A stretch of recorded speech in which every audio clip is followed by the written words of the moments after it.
All right, Shalom. Before I get started, I want to give all the glory and honor unto Yahweh, Bahashem Yahweh Shai, Bahashem Rakah Kwadash. Double honors unto my apostles and elders of Great Millstone. Peace and safety to all the sincere Akim that's out here pushing this word of truth and in all sincerity. Shalom. All right. And I want to do this very quick lesson dealing with the shortages of food and famine. You know, things to be mindful of and watching for and understanding what's going on and why you're noticing these things, okay? You know, the scriptures say to measure the times diligently, and when you shall see these signs coming to pass, then you shall surely know what time it is. Roughly paraphrase, of course, I'm driving. I have a precept pulled up I'm on a hit, but as the spirit was flowing, that's the one that came. That was 2nd Ezra's 13, I believe, or 2nd Ezra's 9, one of those two chapters. All right. So we're measuring the times. Now, you know, the Lord has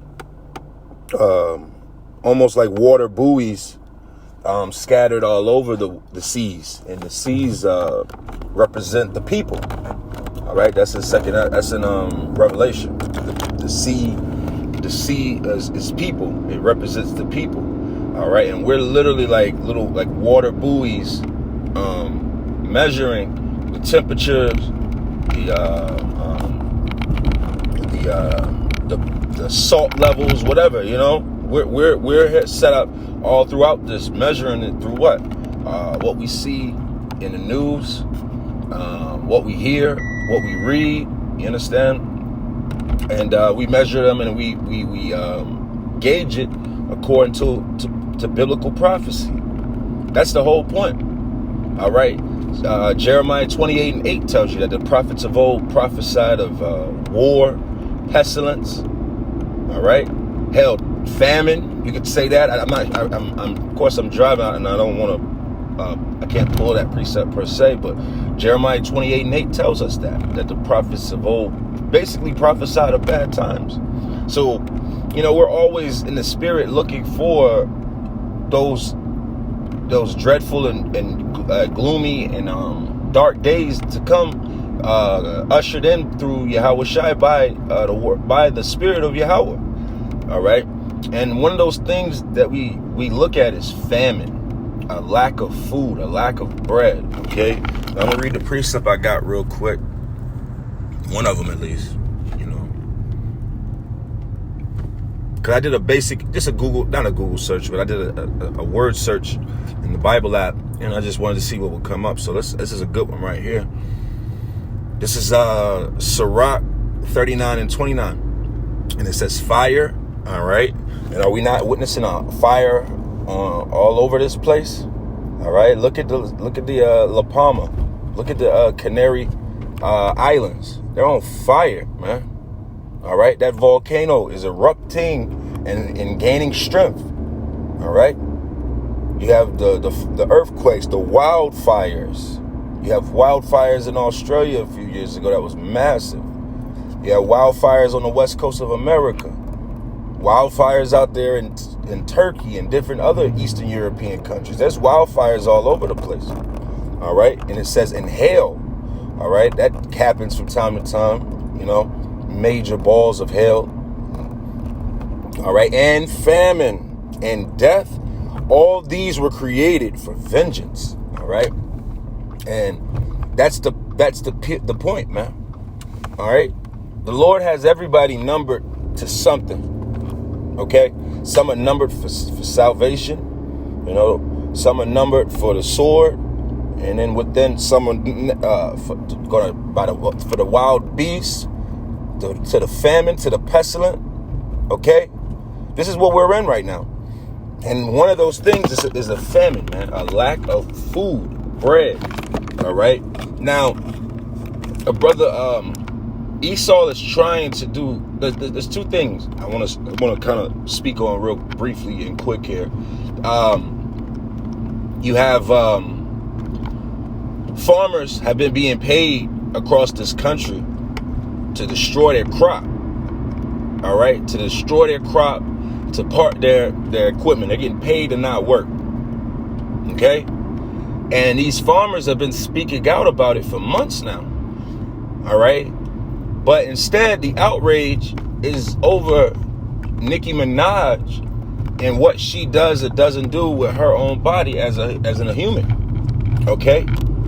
The focus is on NBA players, on who's not going to take the potion. You understand? This is what's going on. But nobody's concerned about the fact that, and I've been speaking on this consistently over the last several months, because I go to these, I'm in my grocery stores, and I notice, like even right now, I'm on my way to the grocery store. You know, there hasn't been chicken wings in stores. Before, there weren't chicken wings in the store. They were charging Publix, one of our local brands, local chains of grocery stores. I'm not sure if there are any other regions. I know down here in the South we have Publix and Kroger's, you know. And before they were gone, right? Chicken wings, a pack of maybe a pack of 8. Or shit. Forget about the big pack. No, the family joint, the long joint. You know what I'm saying? With a row of like, maybe 8 wings on the front, full wings. You know, drums and flats and a tip. Man, them wing packs was up to like $22. $22 for chicken wings. You can't really order chicken wings from restaurants anymore. You know. Me and my rib the other night, we had got some Applebee's delivered. And I just was in a wing mood. You know, sometimes you just, want what you want. And I was like, you know what? I like Applebee's wings. That's pretty much what I like from them. I said, let me get some wings and When I come back to the house, it was boneless wings. And I was like, oh, shit. Because I hate boneless wings personally. I don't trust them. And I ain't eat it. But it was my fault. And I was like, oh, yeah, they sent me what they could. But I'm like, why didn't y'all take this off the menu? You know? But nevertheless, these places, your local grocery store is empty most of the time. I don't give a damn what time of the day you go in there. In the morning time, I go in the store in the morning time. I'm an early, brothers here know I'm an early bird, man. You know? I'm that guy that's at the grocery store waiting on the workers to open it. That's me, okay? I'm that person, you know? Once I, make a school run and, I'm just up early, you know what I'm saying? I get my shit done early in the day because I don't like being around people, okay? Now, let me slow down in this NA school zone as I speak. But the food chains, they're telling farmers to destroy their crops. Okay. Another video that was sent to me recently, actually yesterday, Elder Anat sent it to me, and it was dealing with the fact down in Brazil, and it looked like some preacher was warning the people down there what was happening in America. So, he's speaking about the fact of the food. The food, that's a major thing, man. Okay? That's major. All right? What's another point to show that this is going to break? Like, you got to understand, just because you are able to go into the grocery store right now, right? And go get your favorite, you go get you a bag. Instead of chicken wings, you get your chicken thighs, or you get your chicken breast, or whatever. You know what I'm saying? Or you get beef, or you get fish. You know what I'm saying? In the blink of an eye, this stuff is going to break down. This is going to happen. This is going to happen real quick because it's been breaking down. It's been shutting down. Okay. Like I said, the farmers. Another thing. There was another video that was on social media yesterday. Like New York City. You know how if you're familiar with New York, mainly, New York City, the 5 boroughs, Brooklyn, Queens, Manhattan. You know what I'm saying? You know that you have a lot of stores that have storefronts. See, down here we don't really have that like that. But up there you'll have people that have just set up a fruit stand. You know what I'm saying? Selling fruit to the neighborhood. So in a sense, you don't necessarily got to go to a chain store to get you some stuff. You know, you could easily just be walking by a mom and pop store that sells bananas and flowers or whatever, and grab you what you need before you go in a house. New York shit, you know. But then they show in the video this storefront, because whatever the case may be, they didn't have whatever paperwork or permit. And the city came with police and the dump truck and threw all that food away. Threw it all away. Bananas, mangoes, oranges, apples. Dumped it. And the people in the city in that video are pissed off, like, yo, because throwing away good food, it piss. If you have a conscious, if you're a decent minded person, that pisses you the fuck off seeing good food be thrown away. Your mind automatically, even if you don't know nobody that's hungry, your mind creates somebody somewhere, even if it's not in this country, that's starving because of, and you're just throwing away food. That pisses you off. You don't even gotta be the one to suffer. All right? That's why the Lord put in our law. All right? In our law, there's a law that basically, when you go to harvest your fruits or your crop, you're not supposed to glean. All right, you're not supposed to glean the tree, right? Or gleam. I think it's gleam. You're not supposed to gleam it. And what that means is you're not supposed to go to your apple tree and literally pick every apple off of it. See, Esau will get under these trees. You see him and they'll put a belt, right? They'll put some type of shaking belt on the orange tree or apple tree, and they'll shake all that shit out of the tree. You're not supposed to do that. You're supposed to leave some of that there. And then on top of it, let's just say I saw a video. I did a video on this where it was like a mango tree, right? And the tree had so much fruit on it that the branches were actually falling to the ground, and a bunch of the mangoes were on the ground. And there's another law that tells you that once the fruit hits the ground, you're not supposed to pick it up and leave that to the poor. See, these apple trees, orange trees, vine fruits, watermelons, potatoes, whatever it may be, it's not truly yours. That's why you pay a tithe, because it's the Lord that brought the increase. All right, Deuteronomy the 6th chapter tells you that the Lord said He would bring the rain in its due season. The Lord controls the rain. The Lord controls all elements that bring life onto this planet. So when the Lord tells us that, hey, I'm gonna have a famine, that's a point to show that the Lord is against this place. Because why? If the Lord brings the increase, why is there no increase? Because the Lord is not bringing an increase here. This place is wicked. All right. The Lord told us in Malachi 3:6 that the Lord, how do ye rob the Lord? Through tithes and offerings. Now, we know in the ancient world, what were those tithes and offerings? It was foods, it was meats, it was vegetables, it was things of that nature. All right. But that changed because why? We don't, like I say, if you catch spirits on that right now, bring your increase of oranges, nigga. Bring your increase of t-shirts. Whatever it is, that's cool. But that's not it, because we're in slavery at this point. Now, again, closing up here about this food, understand that this is part of the agenda. They don't want people to be able to up and run to the country. All right. If you're familiar with The Walking Dead, right? And let me get another scripture real quick. This is Sirach 40:8. And it says, such things happen unto all flesh, both man and beast, and that is sevenfold more upon sinners. Death and bloodshed, strife, sword, calamities, famine, tribulation, and scourges. These things are all created for the wicked, and for their sakes came the flood.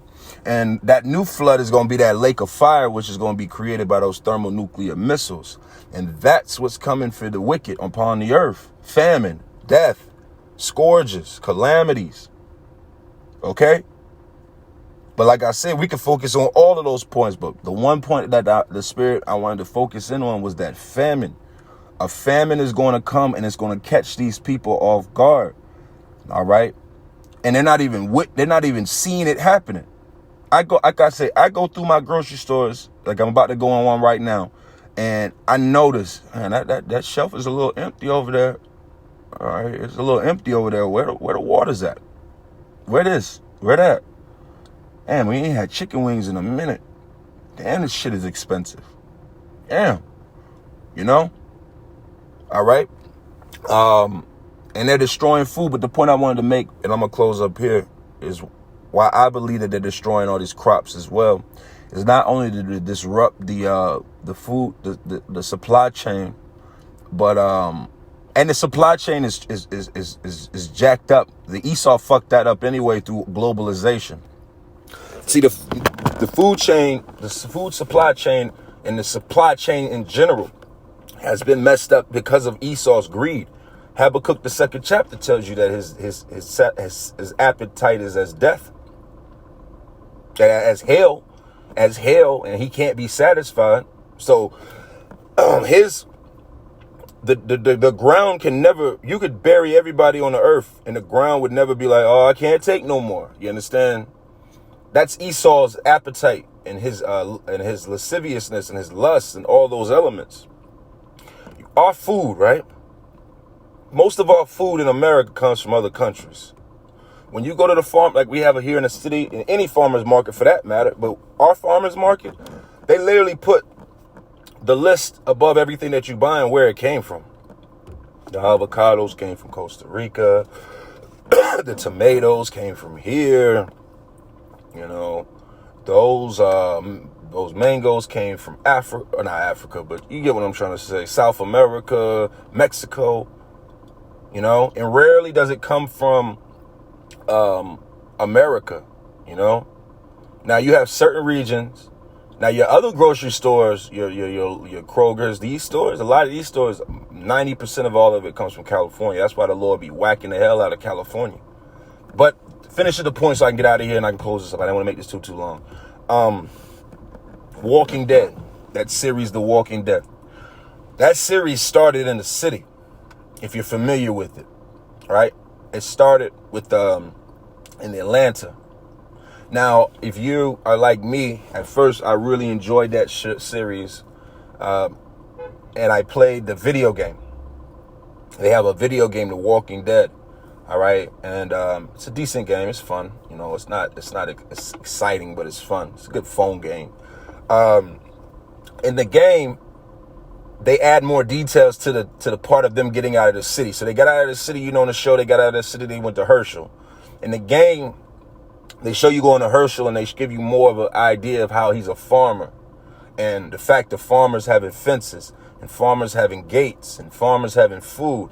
And I know and I believe in the spirit. I could be wrong, but I believe that they're destroying all these farmer crops because you don't have farming in rural and metropolitan cities. Okay, all right. Now, when here in Georgia, you get out of Atlanta, which is North Georgia. This is another plain of Georgia. This is the mountainous areas. You don't have a lot of farming. Now you got to go further north Georgia to go apple picking and shit like that. But most of the farming, that shit is South Georgia. So what do people do? Flee out of the cities. Your first thought when you flee out of the city is going to the country. If you know anything about anything, if you're from the South, any brother that's from the South, that's really been outside of these major cities, you've been in the countries of South Carolina, Alabama, Georgia, Florida. People forget about Florida. Florida's mostly country. Yeah, people's minds think of Orlando and Miami, but that shit is country. There's orange trees everywhere. There's trees, mango. There's stuff places. So these people flee out They don't want us to, people, and I mean, when I mean us, I'm saying from the elite standpoint. They don't want the people to be able to flee to these country areas and be able to pick trees and eat, be able to pick crops and take off your crop. See, farmers they are, you could tell even these people as they're speaking out, because really farmers take their job serious because they understand that their crop is going to feed people. Yeah, it's going to feed their family through money, but it's going to feed people, right? So you think that if 500 people from Atlanta fled 100 miles wherever, and they met somebody with a farm that grew whatever, you don't think those people on that farm might have a certain level of compassion and empathy to say, hey, here's a care bag, here's a few peaches, here's a few potatoes, here's a few whatever that can sustain you for a moment, right? But that Esau said, nah, I'm going to destroy all of that, man. And that's why a lot of these wildfires are occurring. Okay? So with that, I'm going to close this up. I want to give all the glory and honor to Yahweh Bashim Yahushai, Bahashim Rakakwadash.